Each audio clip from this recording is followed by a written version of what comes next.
নমস্কার বন্ধুরা, welcome back to my channel পিউস kitchen.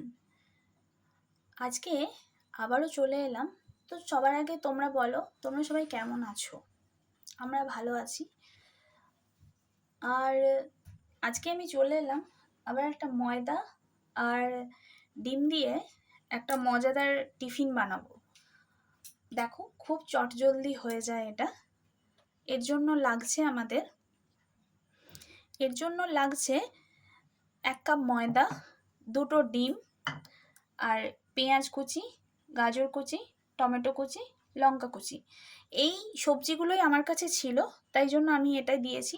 তোমরা চাইলে বিনসও দিতে পারো, ছোট ছোট করে কেটে, পাতলা পাতলা করে কেটে সেগুলো অ্যাড করতে পারো। ক্যাপসিকামও দিতে পারো, যেটা তোমাদের মানে যতটা পারো ভেজিস অ্যাড করতে পারো। আমার কাছে এগুলো ছিল বলে আমি এগুলোই অ্যাড করছি। তো চলো একসাথে মিক্সড করে নিই ব্যাপারটাকে। প্রথমে আমি এই একটা বোলের মধ্যে এই ময়দাটা দিয়ে দিলাম। দিয়ে দেওয়ার পরে এরপরে এই গাজর কুচি, টমেটো কুচি,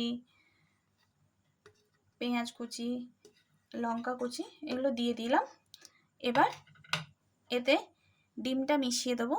দিয়ে এবার পরিমাণ মতো জল দিয়ে আর নুন দিয়ে এটাকে ভালোভাবে মিক্স করে নেব।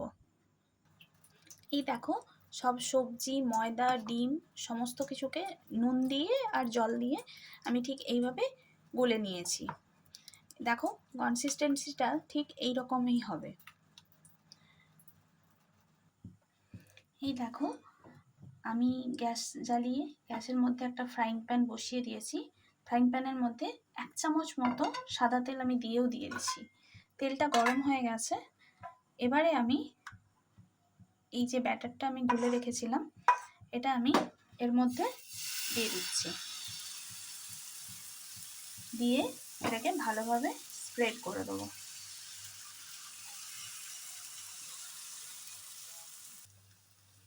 এই দেখো, ভালোভাবে এটাকে স্প্রেড করে দিয়েছি।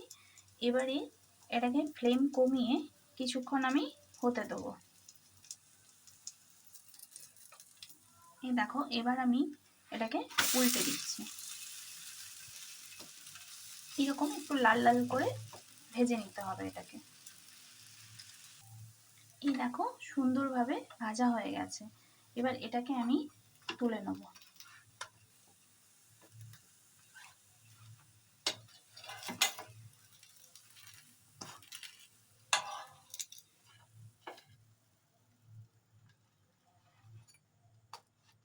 এইভাবে আর বাকিগুলো আমি ভেজে নেব। এই দেখো, আর বাকিগুলো আমি ভেজে নিয়েছি, ভেজে সুন্দর করে সাজিয়েও দিয়েছি। তো তৈরি হয়ে গেল আমাদের ডিম ময়দার মজাদার টিফিন। তোমরা এটা একবার বানিয়ে খেও। এটা খুব চটজলদি হয়ে যায় আর খুবই টেস্টি হয়। এটা একবার অন্তত বানিয়ে খেও। আর এটার এখনও আমি কোনো নাম দিয়ে উঠতে পারিনি। তো তোমাদের মাথায় যদি কোনো নাম আসে তাহলে আমাকে একটু সাজেস্ট করো যে হ্যাঁ এটা দাও। তখন আমি সেটাই দেব। তো তোমরা একটু কমেন্ট করে জানিও। লাইক, শেয়ার, সাবস্ক্রাইব সব কিছুই একটু করে দিও। তো আজকের মতো আসছি, টাটা।